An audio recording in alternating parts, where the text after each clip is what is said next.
There's a lot of people that are save the animals, this and that, and that's fine. I'm not into hurting or harming animals without, without some kind of reason. If you're going to hunt to provide food, hunt to provide food, to protect from crop damage, nuisance animals, crop damage, or nuisance or damage to livestock are all legitimate reasons to terminate certain animals that are nuisance animals. I know there's a lot of people out there that don't like hunters or hunting, but the reality is they fill a critical gap in the ecosystem that just we don't have here in Hawaii. And then since, I'm working on this pig problem here, I'm talking about the pigs in particular.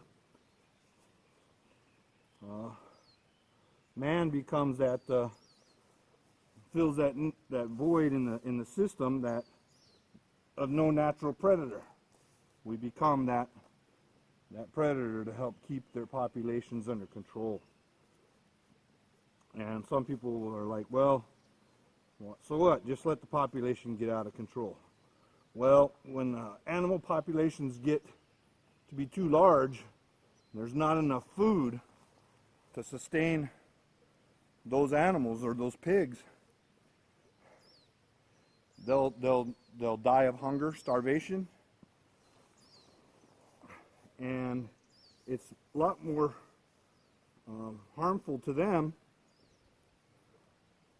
if there's more of them. The competition out there for food becomes so great. You can literally have animals, whether it's deer or pigs or whatever, that there's not enough food in the ecosystem to sustain them, and then they start dying off from starvation. And that's not, again, I know people out there like to take care of the animals, which is great, but it's a lot more inhumane to see them suffer from starvation as opposed to their populations being kept in check by hunters or hunting. All right, I'll just kind of touch on another topic about people talk about, how since I'm out here talking about hunting and the land and taking care of things here and how people acquire food. A lot of people that are against hunting or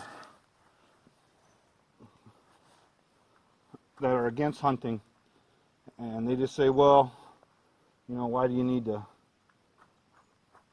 go out in the wild and hunt these animals?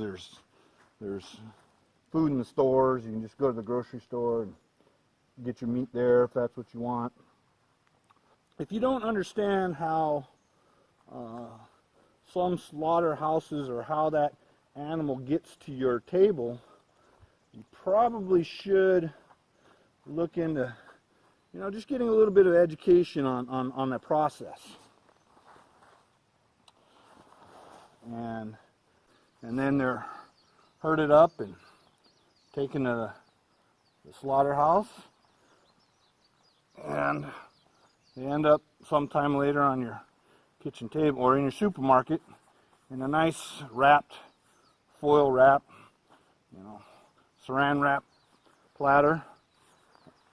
And you don't have an appreciation of what that animal may have had or not had in their life. Well, I can tell you something. I'm sure the wild animals, when they're hunted, I'm quite sure they have had a pretty darn free life, other than worrying about being hunted. But that's just nature. All animals in nature worry about being hunted. We can't save every animal. It's just not how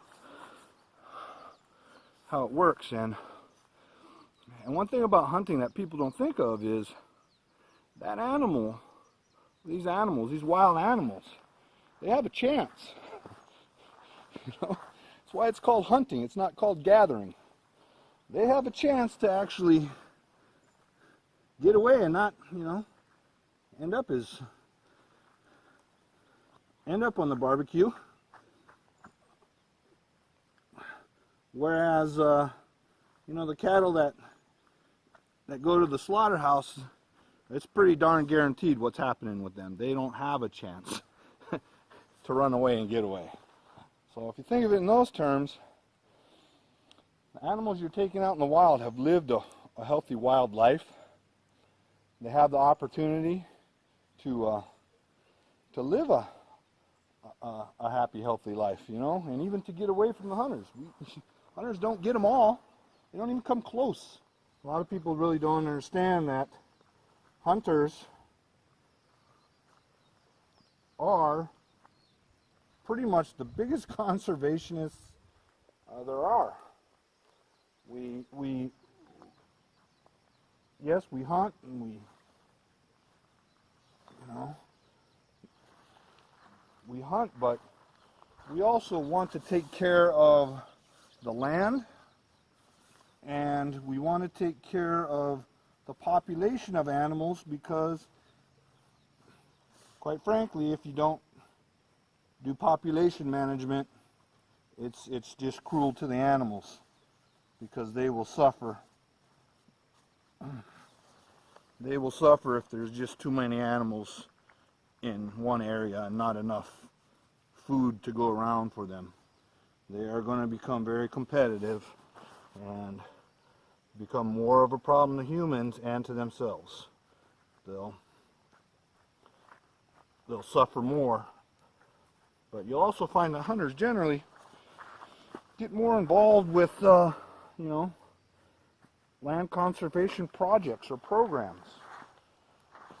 They generally donate, not generally, they do. They donate more time and more money to the cause, land conservation and wildlife management, than anybody else, than regular people who don't hunt. So it really is a mistake to think that, you know, hunters don't, you know, are just out there, you know, killing animals. It's not what it's about. It's about sustainment for yourself, for your family. And it's about ensuring that there's future generations will have land and wildlife to be there for everyone. Whether you like to just go out and observe animals in nature, or if you like to hunt. So hunters are biggest contributors to land management, wildlife conservation. So something to think about. If they play such a huge role in our ecosystem and in donating to take care of our land and our wildlife, it just seems logical or the right thing to do that we try to take care of them and provide them hunting grounds and you know, places where they can go shoot to practice their craft. You know, it's just something that needs to be done.